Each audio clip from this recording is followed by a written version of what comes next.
Hai sahabat Agumi, ketemu lagi dengan aku Tika di segmen Taksu, Tarot Khusus Kamu. Jadi di segmen kali ini kita akan membahas spiritual, santai, dan edukasi-edukasi yang ringan, fun, dan pastinya seru, dan bersama Taksu Poleng. Jadi tamu kita hari ini adalah Taksu Poleng. Halo kawan-kawan. Ya, selamat datang.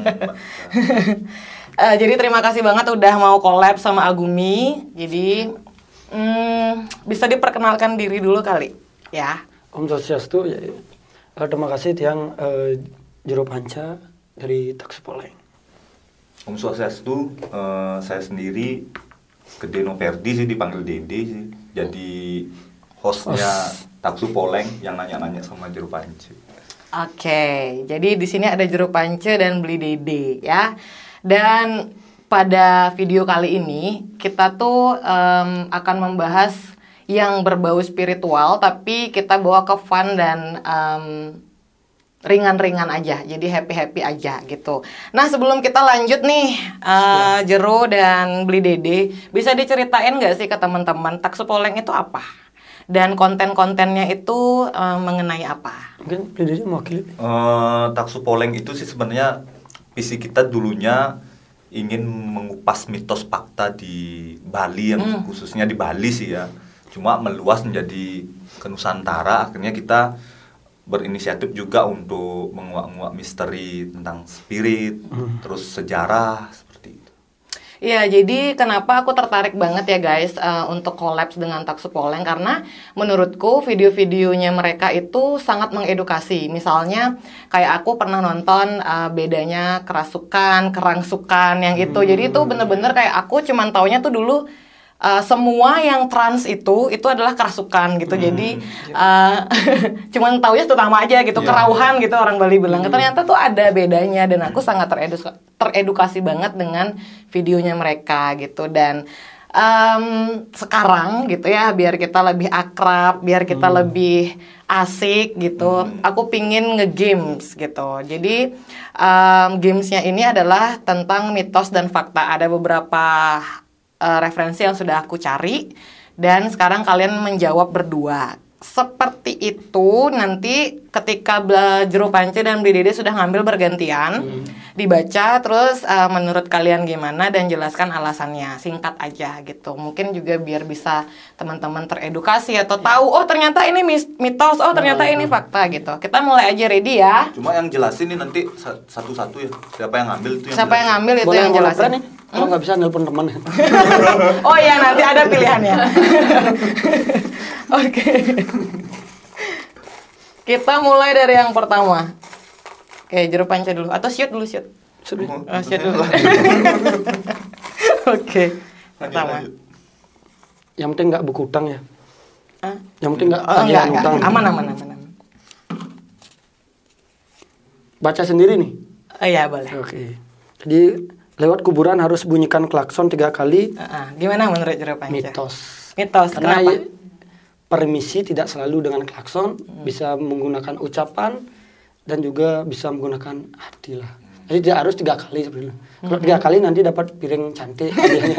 Oke. Jadi seperti itu. Kalau seandainya kita jalan kan nggak apa pakai klakson. Terus kalau Jelas niat. zaman kerajaan mungkin banyak yang kecelakaan ya, karena belum ada klakson waktu itu. Mungkin ya pakai kuda lah, Iya. kudanya. Klakson kuda. Jadi mitos. Jadi mitos. Iya. Berarti itu mitos. Iya. Mitos guys. Jadi kalau misalnya kalian dalam kondisi yang misalnya klaksonnya rusak atau gimana ya nggak perlu Penting takut. intinya niat lah. Jadi Niat bilang minta aja. izin. Kalau orang Bali kan biasanya Nyelang margi. pernah nyelang margi Tiang, atau kalau bahasa modernnya permisi saya numpang lewat, mohon maaf kayak gitu. Intinya izin dengan cara apapun gitu ya. Oke, kita next lanjut. Beli Dede, silakan diambil. Ada pangewa. Apa nih? Wis tuh tak. Potong kuku malam hari buat umur pendek. Tergantung tempatnya. Tergantung tempatnya. Kalau di jalan fokus ke tabrak motor. Kalau udah kan Karena potong kuku kan buat melamun ya. Harus di pinggir jalan lah minimal. Gimana nih jadi Sebenarnya- mitos atau fakta? Kalau secara umum sih mitos sih sebenarnya. Cuma di secara faktanya bagi kita yang kita tahu, karena itu pernah dijelaskan di Lontar dulu ya, kalau nggak salah. Itu pernah dijelaskan, katanya enggak sih dijelaskan umur pendek, cuma dihindari. Kenapa? Karena di sana kan ada sastra lah ya. Kita berbicara faktanya karena ada sumber literasi yang jelas mengatur. Jadi ada Lontar tutur lebur gangse adanya. Itulah memberikan kita edukasi atau istilahnya apa namanya lah, kesopanan lah. Tata susila di sana banyak. Jadi kan kalau malam ya memang kenapa kalau kena naik tangan yang bisa berdarah dan lain sebagainya gitu. Karena darah kan agak riskan untuk buat reget lah kalau dibilang. Reget itu kotor ya, guys. Kotor. Jadi itu mitos atau fakta? Bisa mitos, bisa fakta. Secara umum mitos. Oke, jadi tapi memang sebaiknya kalau potong kuku itu ya nggak perlu nyari waktu malam ya, gitu. Kenapa gitu? Kenapa nggak pagi atau siang aja ya sih? Bener. Secara logika itu kalau kita melakukan sesuatu yang riskan atau sensitif seperti potong kuku itu lebih mudah melukai gitu, atau lebih mudah membuat berbahaya seperti itu ya. Oke, lanjut ya Jero.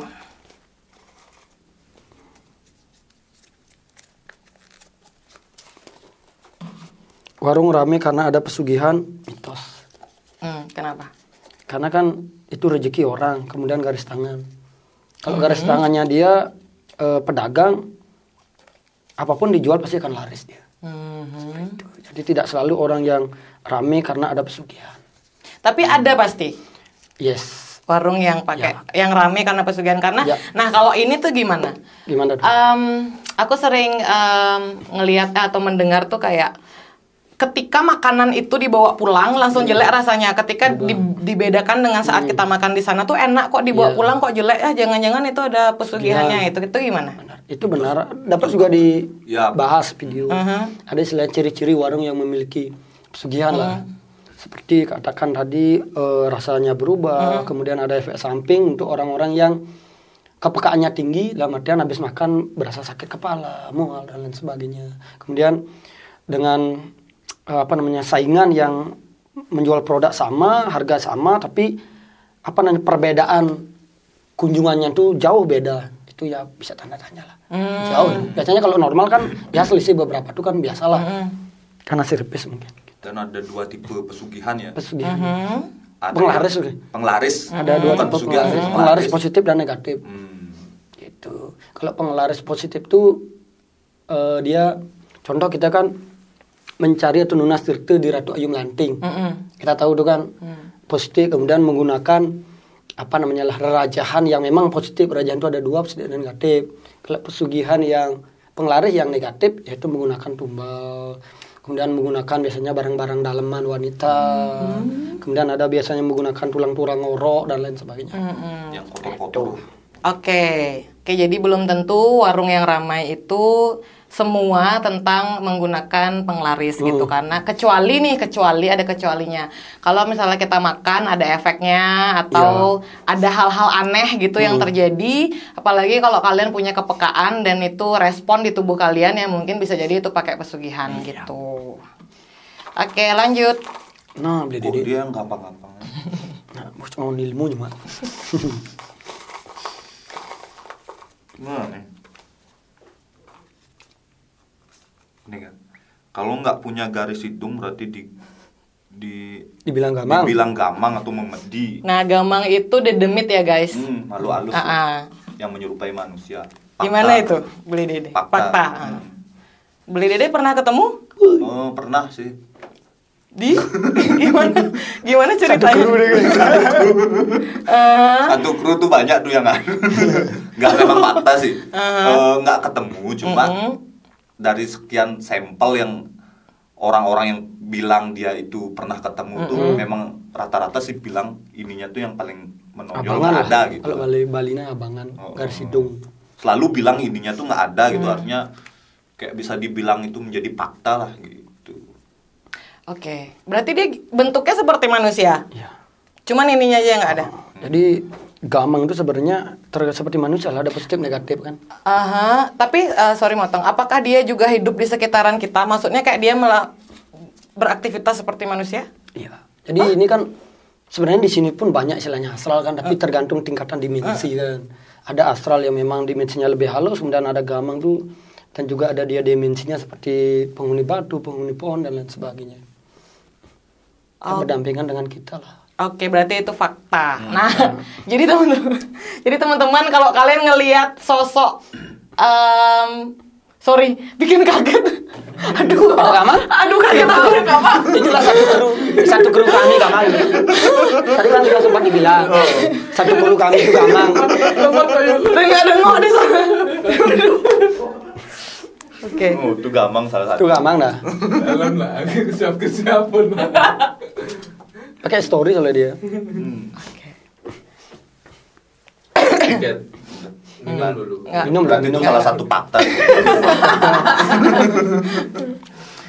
Lanjut ya, Jung. Lanjut aja.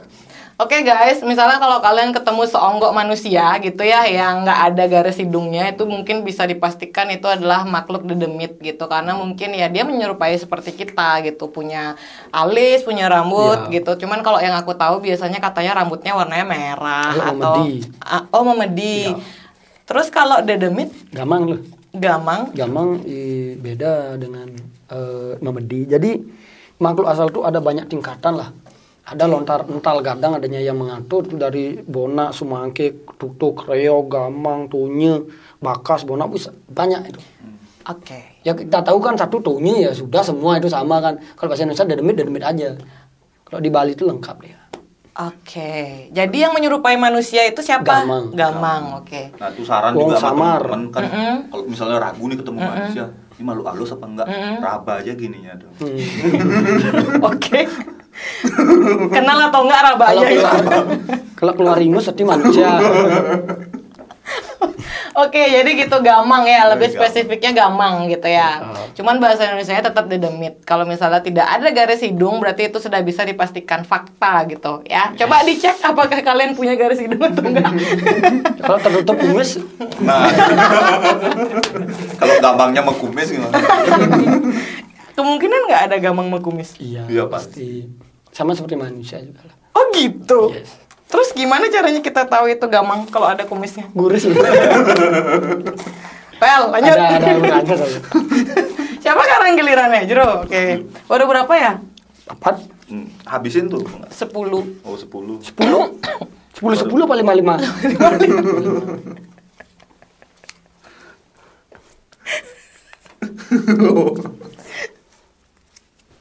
Hipis ini. Kunang-kunang adalah kuku orang meninggal. Jujur aja, aku Mitos. lucu juga mitos. Mitos. Kenapa? Karena kunang itu kan binatang dia. Gitu. Jadi kalau seandainya orang meninggal tuh pakai kutek kan warna-warni itu kunang-kunangnya. Pakai pedikur apa namanya? Sorry. Jadi mitos. Mitos ya? Oke. Udah jelas guys. Karena itu tuh kayaknya aku terinspirasi dari film deh waktu zaman-zaman aku SD gitu. Ada film yang kayak bilang dia tuh kayak ada beberapa scene yang kunang-kunang aja. Terus tiba-tiba tuh kayak besok paginya aku ke kelasku tuh semua bilang pada kunang-kunang itu ternyata kuku orang meninggal gitu. Dan ketika tim kreatif itu nulis ini tuh aku jadi inget flashback kita pernah kayak ikut heboh gitu loh dengan itu. Oh, ternyata mitos guys. Kalau fakta kunang-kunang tuh lapar. Matanya kunang-kunang. Fakta deh. Baiklah. Lanjut.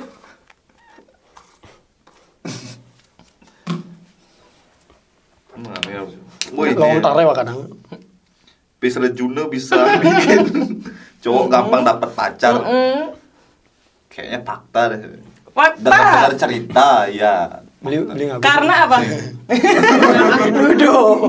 Jangan Jero yang bawa nih. Dia Lagi nanya ke rumah minjem uang. Oke.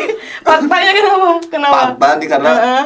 pernah kayaknya denger ada memang orang yang ya cerita-cerita lah karena dia bawa uang kayak gitu tuh gampang. Nah, mungkin di Jero Pance pengalaman nih juga. Ya benar. Nah, Ya kenapa? Memang ada ya yang gitu-gitu Ya emang kan untuk- istilahnya kan ada istilahnya apa nih sugesti, ada pasupati, inisiasi lah.